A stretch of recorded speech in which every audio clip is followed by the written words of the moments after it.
It will be soon.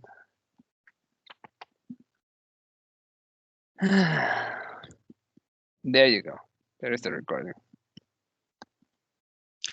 All right, y'all. Well, I'll make a few announcements before we get started. I am eager to get to conversation. But yes, this is the final installment in the Philosophy and Film Series for the spring semester for the 2021 academic year. Who knows when the next one will be? At any rate, I explained some of this right before we started the screening. And again, we'll be doing another screening as well shortly after the first discussion.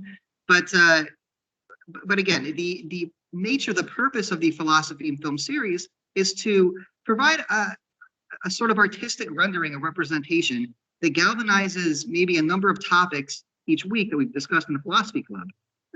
And so all these surrounding topics hopefully get reflected in the film selection. So this past semester, we introduced monthly themes. So we had reality, and then we had truth, and we just concluded society.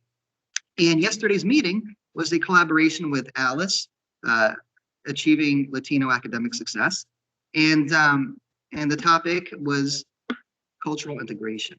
So these past 4 meetings, I would say, again, when we were dealing with society as a topic, we kind of started macro and then went increasingly more micro level. So this particular film selection, we don't know, it's very micro against a backdrop of a micro society, which is to say, again, taking place in New York, and then that one scene in Miami, again, places where there's really a panoply of cultures, so an integration of cultures. But if you really want to consider cultural integration and just really like concretely, tangibly how it happens, it seems to happen in the bonding of relationships, interpersonal relationships, especially when 2 people come from different cultures, but nonetheless share similar values or perspectives or senses of humor, perhaps, as we've seen. So before we get into the content and discuss it, I also want to draw attention to the form. So unlike previous, with one exception, unlike all the previous film series selections, this one was not a feature-length film. It wasn't 90 minutes or so. Again, it was a series of vignettes. So I believe there were maybe 5 or 6 scenes, and they spanned about 15, 16 minutes in total. And they were showed in succession, in an intentional succession. But as I stated at the top, before we started recording, before the screening began, the objective of this particular set of scenes, these vignettes, again, we don't know, is to try to capture the interstices of human existence, trying to capture the existential aspect of what it is to, in this case, cohabitate in a society of many cultures, while trying to build an individual life. Now, again, I want to, by saying drawing attention to the form, I do want to say the vignette, the choice to make them vignettes was very much intentional, because again, the things that comprise a human life, by and large, 90% of them are the kinds of things that don't ever make it onto the cinema, onto the big screen, because they're not necessarily, action-packed or super dramatic. That's the stuff, drama, action, that you typically see with films. But in an attempt to try to, again, really portray the nuances of individual development through a relationship in a society that instills certain values and sensibilities, especially morally speaking, within you, what you find is the in-betweens don't necessarily, I guess, draw much attention as they're happening. But when you see them in succession, as these vignettes try to show, there are moments that are crucial, or at the very least, they're moments that, again, for the most part, comprise one's life. So I am curious to talk about what y'all thought about the form here, the vignettes. Again, they're non-linear, and there wasn't really a clear single unifying plot. And yet you could say, well, there are unifying elements to it. Specifically, again, the dynamic between the couple. So, yeah, having said all that, I suppose we can dovetail here into the discussion aspect of the meeting. Well, okay, you know what? First thoughts. What did y'all think? Have you ever seen vignettes like this before, or if you want to comment more directly on the actual film, what were your thoughts? What were your takeaways? Okay. So yes, well, I've never seen something quite like that, but I'm actually happy that I did. Uh, because I mean, it is something that is related to an aspect of life that I have been thinking, and it does connect with a movie that I watched from Disney, which is Soul. I don't know if any of you watched it. I'm pretty sure that some of you did. That a lot of the time we are constantly pursuing something like magnificent, but like after it passes, it, like really nothing much changes. So it's kind of like we're constantly looking for important events, but in reality, these tiny vignettes that we were looking is what complement everything that we do.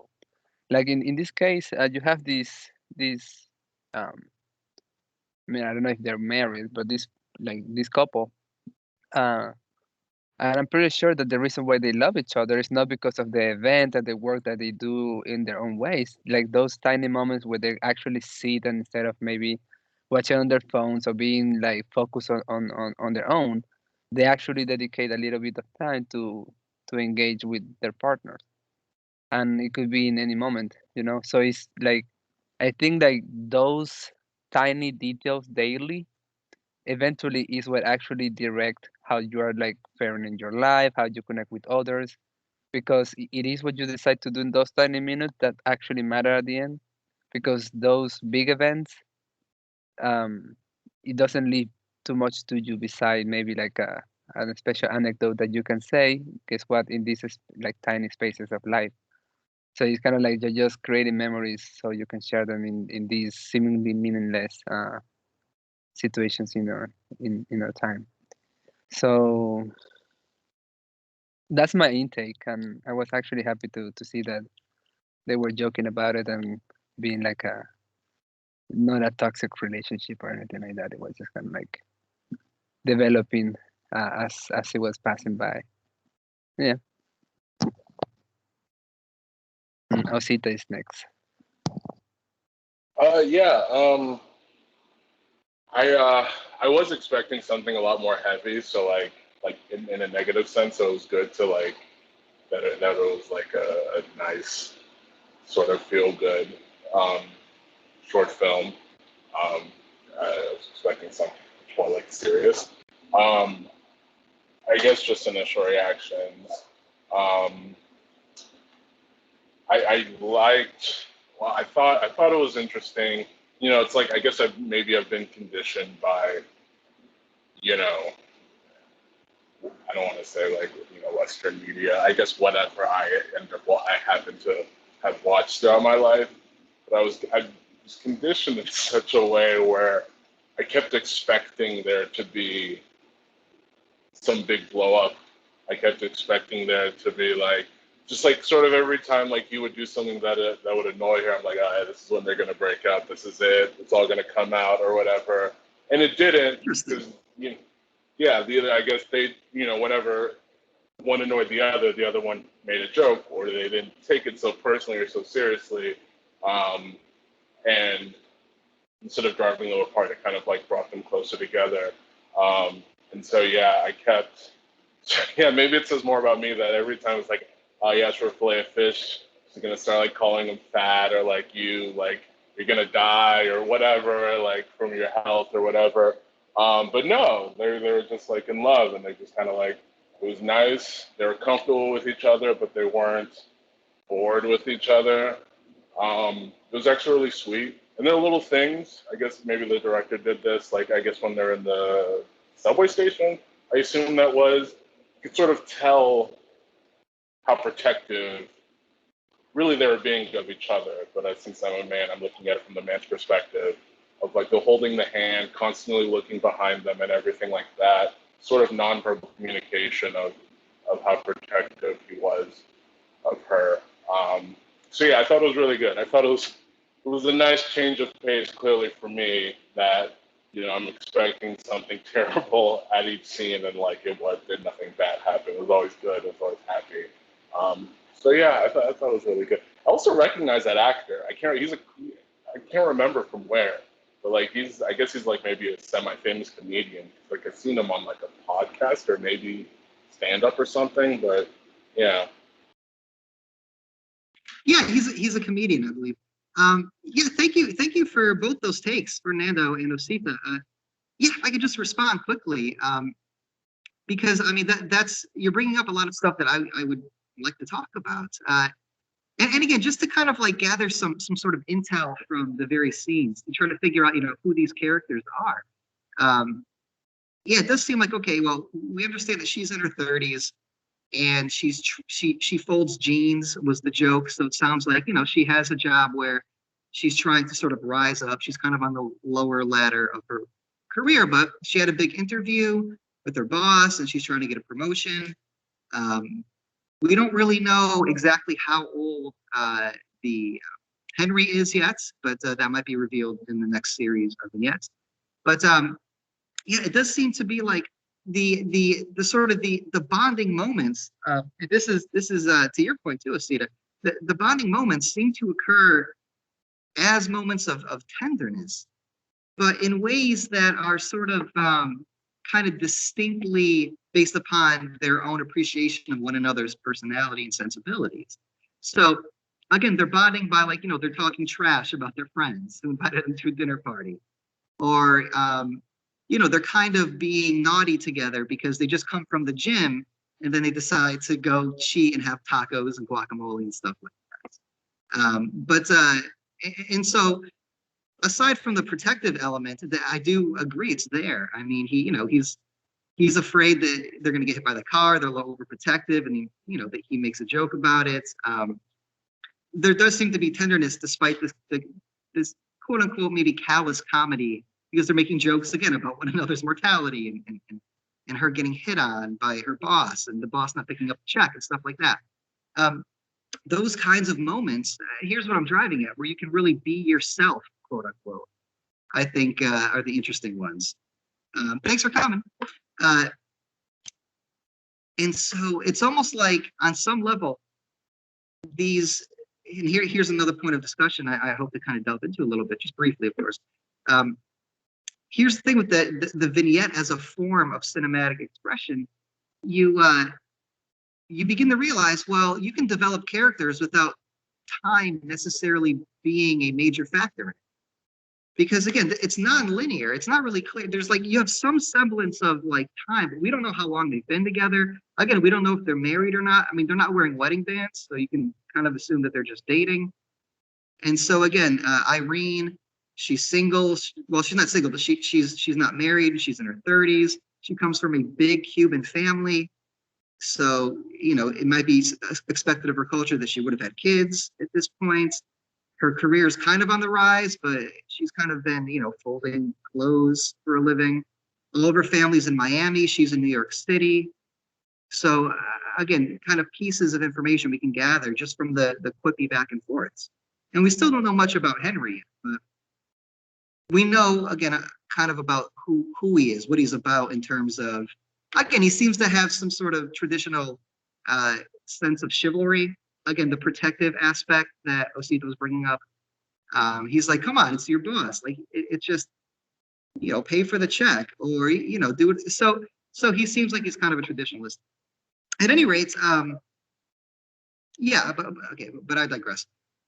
Anybody else's thoughts, just, general takeaways, or want to develop anything that Fernando or Osito or I've brought up? Yeah, Luca is next. I just want to add something. I think she cleans clothing for people. I think it's what she does, because she was saying something about like she's very good at cleaning and nobody does that she does, and they have to like buy a specific tool, then they buy a specific tool. Yeah.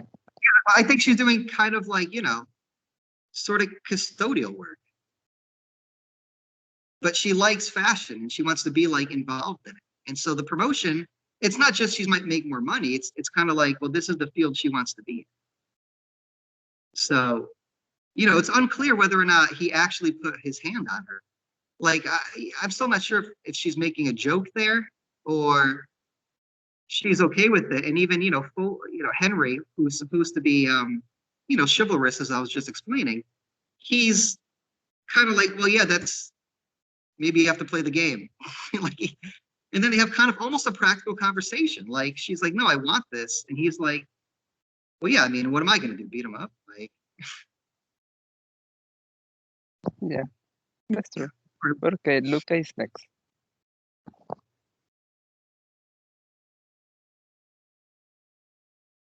Okay, can everybody hear me? Yes. Okay. I think what I found most interesting when I was watching it was I was really paying attention to the. Hold on, y'all can go ahead. I'll be back. I'll be back in a second.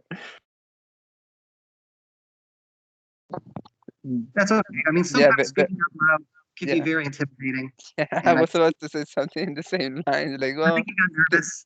thank you so much for your collaboration. It was really outstanding, and you gave a lot for us to talk about. Just gather your thoughts and take a deep breath when you're prepared to come back and share. But yeah, no, like honestly, and I think that the element. Oh, Luke is back. I think that Yeah. Sorry about that. no, it's fine. Like, are you okay speaking now? Yeah. Like, Okay. Yeah, I'm okay yeah, now. So, okay. what I found interesting, I was just thinking about the title, "We Don't Know," and maybe it's just because I was teaching a class this morning, thinking about like the history of the philosophy is always these singular people who are reflecting alone as an individual, always trying to analyze the world. And some of them come off skeptical. And the question is yeah, well, what do you do? What do you do as a singular person who doesn't understand the world? Um, and this almost feels like it's almost like that question doesn't matter anymore because we don't know. So having another person around, it almost deflates the question to some extent, and you see that then you see people get lost in kind of this everyday world of being together and just enjoying life. Anyways, that's the general thought that I had. You bring something very nice. Regarding the title, I was still kind of like in the foggy area. Name we don't know, like I'm not completely sure. And you saying that makes sense. Just a follow-up. I mean, when you say deflate, because I like that you're drawing attention to the title, and I think you're making an excellent point here. This idea of we don't know. It's like, well, I mean, it's like collectively we don't have the answers. We're trying to get by and just trying to carve out a little like, hole for happiness kind of thing. Carve out our little niche. And so but this idea of deflating in terms of like, well, if together, what bonds us is kind of like almost this acceptance of, well, we don't really know how to maybe govern our lives, or maybe we don't really know what the big answers are. So together we can kind of just be happy and be kind to each other and sort of just coexist without necessarily, I suppose, making any grand claims or anything like that. Just kind of being grateful for the little things and trying to improve where one can. Again, they go to the gym, but then they eat at McDonald's and stuff. You know what I mean? Like, it's very human. It's very ebb and flow. It's kind of Aristotelian. And again, this is, these are two people. They're not in their 20s. This isn't like college. They're in their 30s, and we don't know how old Foley is, Henry. So it's a question of. It's also a question of, again, like reaching a certain age, I feel. And that's going to become a bit more apparent in the next series of vignettes. But again, her sister's getting married. What are they doing? No, we got some comments in the queue. Well, we really have, I think, one or two, I think. Give me a second. From Yusha. He said, the thing I found most interesting is at the very beginning when they are comfortable enough to use the services in front of each other, yet she gets upset about a candle. Yeah. I was reading if there was any other comment from Yusha. Yeah. he was agreeing with Osita about expecting something to blow up. Yes, but I think that that's probably also the reason why she gets upset about the candle. Like because like I'm almost sure, almost, that if they're just beginning the relationship and they're not that comfortable with each other, she probably would have mentioned something because of being afraid of like scaring him out. I mean, of course, they wouldn't be sharing the bathroom, but she probably would also abstain to say things like that. But since they're so comfortable with each other right now, like something like that is kind of like normal, and for him to receive it and also respond as naturally, it does seem like they have been doing this for a while. Um, it is something to be expected with someone who has already been living together for some years. Well, I mean, that's an interesting question though, because again, they do seem to be older. I mean, well, let me ask you this: have you ever really connected with somebody right away, or where you get to feel very comfortable and vulnerable, and let Uh, your let your stomach hang out, perhaps, in the case of the film we just watched, and be again completely at ease that quickly, or do you know people who move in very quickly? oh, I mean, I don't know if moving directly, but yes to the first question, at least in my end. Well, okay, because again, it's like, and to also to Yusha's points, yeah, I think you're right. I think she's a retail worker specifically, but trying to advance. And then, yeah, you think she said it to get a rise out of Henry. Yeah, I think there might be something to that. I think, it's part of the playful banter they have. So yeah, perhaps she was being facetious. And Henry, to his credit, he didn't take the bait. Almost to Fernando's point, like, okay, well, they know each other's little tricks and stuff like that. Not tricks in a negative sense, not pejoratively, but just, they know how each other react and behave. I want to also bring this up too.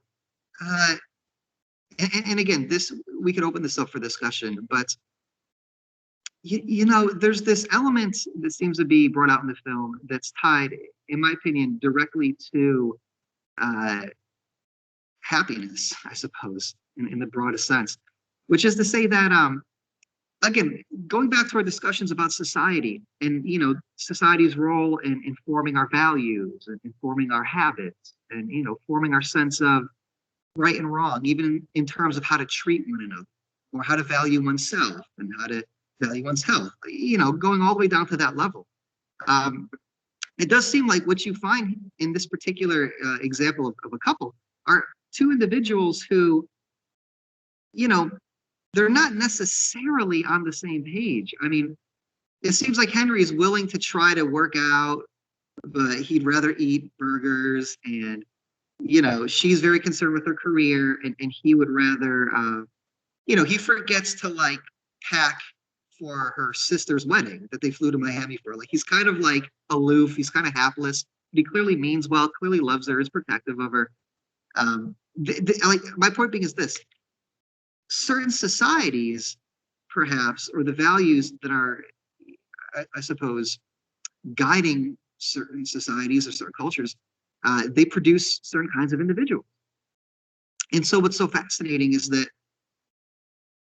a lot of times when America came up over these last few weeks, people drew attention to things like capitalism and sort of ambition and stuff like that, which is fair. But it seems like there's only one example of that in this couple. And it's the one who is, far more in touch, it seems, with her roots. She speaks Cuban to him or Spanish, and she is very much, concerned with, I suppose, maintaining her cultural identity, despite the fact that she's completely apart from all of her family. And she's dating an Irish guy. So again, all these are things to consider, especially when you take into consideration, further consideration, the medium, the fact that it's a vignette, or they are vignettes. The idea that, again, these moments in between major events, they sort of are what allow one to unfold as one is, if one feels safe enough to do so.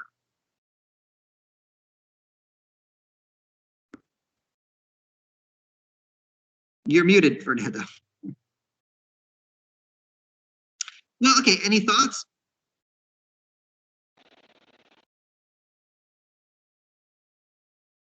Excellent. I can keep going.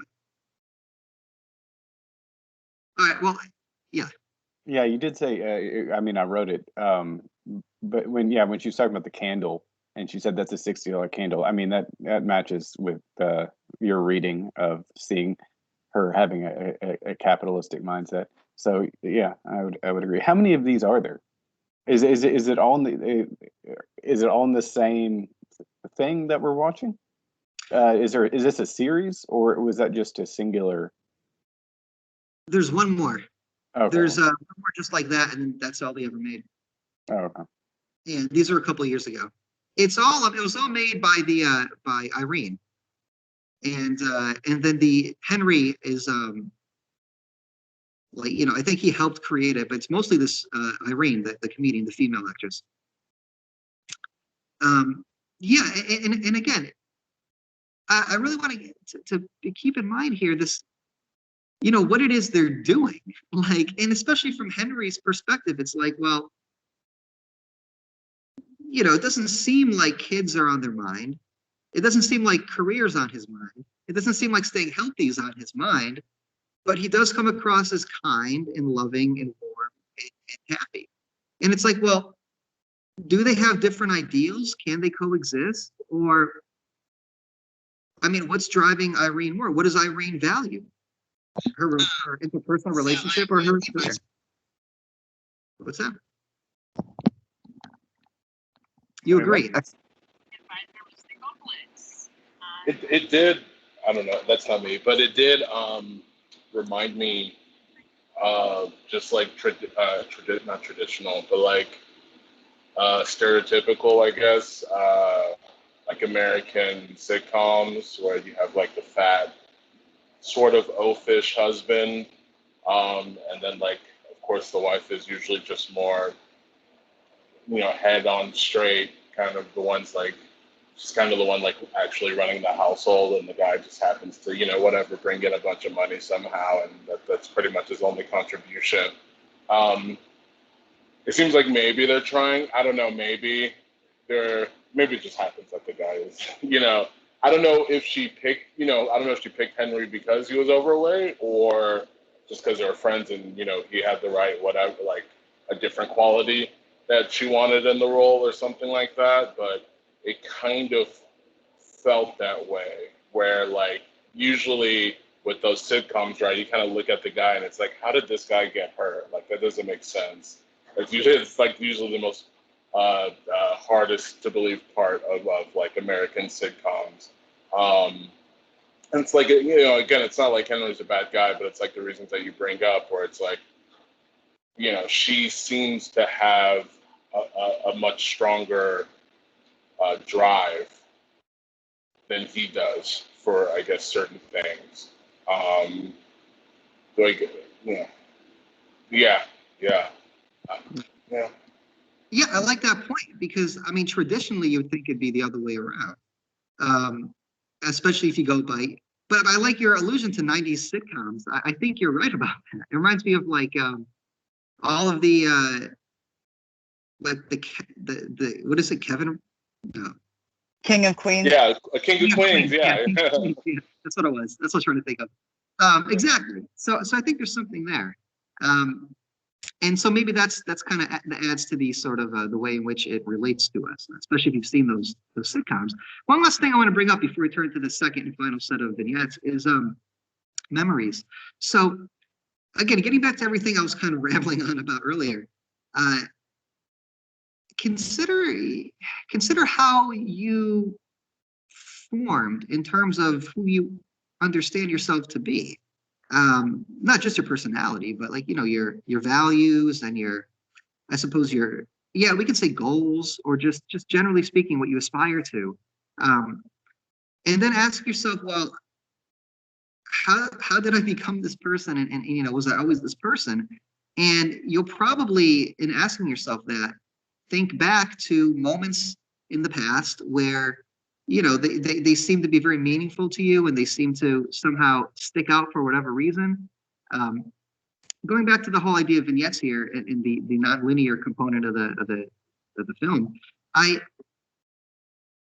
wonder if, again, even in real human life, even in your own individual circumstances or instance, the actual temporal chronology of it isn't necessarily as relevant as it might seem. Because that's what I think this film is sort of raising the question of, which is, again, when I think back to, like, I don't know, relationships I've had, and even like if I try to specifically remember like occasions that seemed irrelevant or minute or these in-betweens, I can have very clear memories of certain occasions, but I couldn't like necessarily arrange them chronologically perfectly. You know what I'm saying? It seems like I could still have a sense of myself and who I am, especially maybe in certain relationships or arrangements, and not necessarily have it be sort of like, on a year-by-year basis, almost more on a, again, a memory-by-memory basis that aren't necessarily, I suppose, required to be perfectly chronological in order to nonetheless be this sort of, again, galvanizing force and becoming who I am. And understanding myself. I do want to add something. Um, because you do mention about the chronology not being like that important, and I also think that there, and I see this from Osita and Yusha, that normally in a movie you feel like the energy kind of like rises, like it starts to some level, maybe goes down a little bit, but normally just be expecting it to like grow into something. But in here you have different scenarios where like sometimes they are doing a little bit tense, sometimes they're just happy, sometimes it's just nothing really is happening, and that's life. Like life normally is not always like all tension. Life is just have like different moods, different status, and it would depend even on what type of activity you're doing. And I think that's why in this case it fits so nicely, because the time is irrelevant, and every particular scenario will have a different type of energy, which I think is nice. I also one more quick thing that I wanted to add is that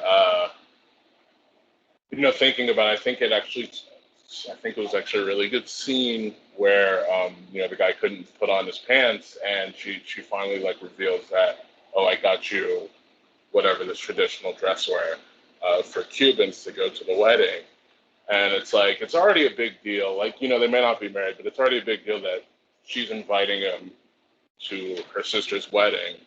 But also, as indicated by the scene, it's a type of event where it would be okay if he came in like Western dress, and that would be completely fine. But she, for some reason, felt the need to like include him or bring him in, like even like I would call it a more intimate circle of like allowing him to like don the traditional Cuban wear and actually accompany her to the wedding looking more like her partner than she would be wearing the traditional Cuban wear. He'd be wearing a suit and tie. It's different, and so I think it was actually really good that they sort of like hinted or whatever, alluded to the fact that like it would have been technically okay if he just wore a suit and tie, and it's not something where like, oh, everyone who has to come who comes has to wear a traditional dress, but the fact that she chose to go out and buy him one. And it's also interesting that maybe it was for the effect of like letting the viewer know that he could wear a suit and tie. But I thought it was also interesting that she waited to tell him until the last moment, as if there was some apprehension, or for whatever reason, that maybe would balk at that, or would he make fun of it? Maybe that's something that she's actually sensitive about, or maybe it's a bigger deal for her than she's letting on. And I thought that was just, there's a lot to that scene. I thought it was interesting. Yeah, I think you're right. It's interesting because again, that's the traditional Cuban wear, and so her mom didn't even ask Henry. Her mom just is like, I'm gonna get this for him to wear there, so he can dress like everybody else. So he can, again, be integrated into our family and you know, but in a way, it was kind of like the matriarch on Irene's side was like, no, the guy you're bringing, not your husband, not your fiance, presumably, he's gonna dress like your brothers and your sisters and your cousins. And so yeah, it might be like, well, maybe that would be sort of insulting to somebody, but you know, Henry, he's just like, oh, that's awesome. Like I like how that looks. And it's almost like Irene kind of figured Henry would blow it anyway. He'd forget the path, or he'd be irresponsible in this way. And in a certain sense, that's maybe why they work. I mean, Henry wasn't offended. He felt rescued. He was like, oh, your mom's the best for dressing him like a child, basically. But Point of in a lot of information, that's actually quite normal in South American culture.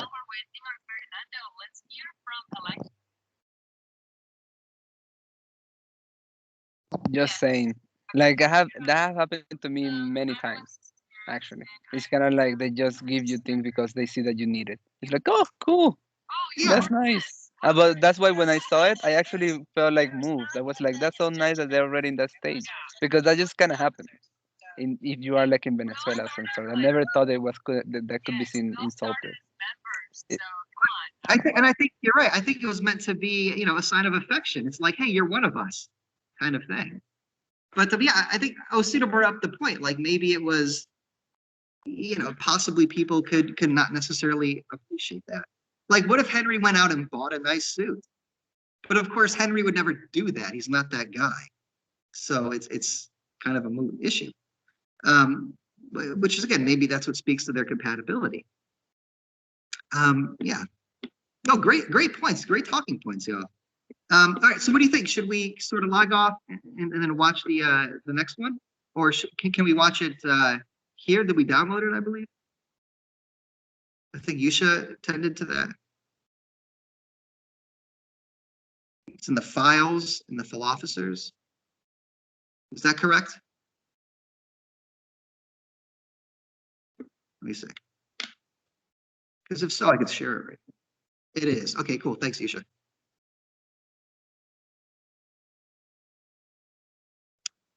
Yeah, you know what? We might just be better off watching it on our own, because the lagging might have to do with the sharing of it. Like, so that could be why multiple different people were lagging. So yeah, okay, let's do that. Let's reconvene in about, what time is it?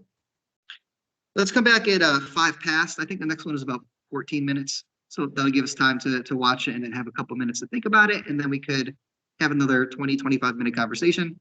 And again, please pay close attention to the parallels in the next set of vignettes, because there are callbacks, but they're very subtle. So you have to kind of pay attention to detail. And then again, there might be a deepening of the character development, which is fascinating that vignettes can allow you to nonetheless develop a character without necessarily adhering to a singular plot. It goes against philosophers who really want to promote narrative. People like Ricoeur and Kearney suggest that maybe they're not necessarily on point. Yeah, so we're watching Spring. All right, so Fernando, cut the recording, and then we'll come back in, well, we'll say 10 past. We'll come back, yeah, in about